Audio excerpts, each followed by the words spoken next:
মাননীয় মডারেটর, একজন শিক্ষকের সন্তান হিসেবে তাদের অসহায়ত্ব রোজই দেখতে হয় খুব কাছ থেকে। মাননীয় মডারেটর, গত ঈদে আমি যখন একটি ভালো পোশাকের জন্য কান্নাকাটি করছিলাম, তখন বাবা আমার হাতে কাগজ কলম ধরিয়ে দিলেন, আমার দিকে ছুড়ে দিলেন একটি গাণিতিক প্রশ্ন। একজন দিনমজুরের দৈনিক আয় 300 টাকা হলে মাসে তিনি কত টাকা আয় করেন?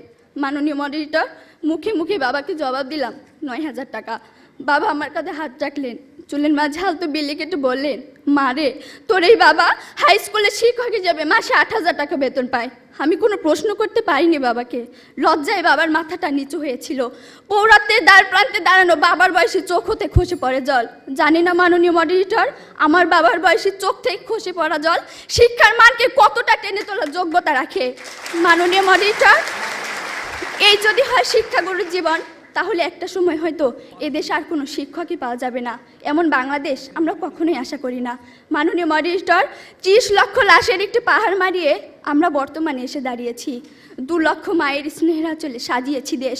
প্রতিপক্ষ বঙ্গবন্ধুর স্বপ্ন, লাখো শহীদের প্রত্যাশা আর বীর জননীর ত্যাগের প্রতিদান দেওয়ার এখনই সময়। আর তার জন্য চাই শিক্ষাক্ষেত্রে অধিক বিনিয়োগের মাধ্যমে টেকসই উন্নয়ন নিশ্চিত করা। ধন্যবাদ মাননীয় মডারেটর, ধন্যবাদ সবাইকে।